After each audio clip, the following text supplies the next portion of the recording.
आणि पाठबळ आज आम्ही सगळेच मिळून सुनेत्रा काकींना देऊ, पण त्या व्यक्तीची जागा ही कोणी भरून काढू शकणार नाही.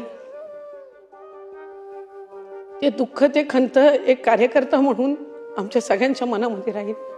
खुल्या मनाने प्रशंसा करणारा, कधीही जातीपातीचं राजकारण न करणारा, एक महिला म्हणून किंवा पुरुष म्हणून भेदभाव न करणारा, आम्हाला सगळ्यांना तितकं स्थान देणारा हा एक खुल्या मनाचा नेता आम्ही गमावला.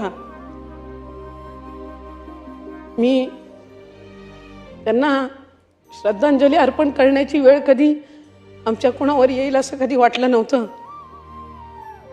पण आज अंतःकरणापासून मी त्यांना आदरांजली अर्पण करते.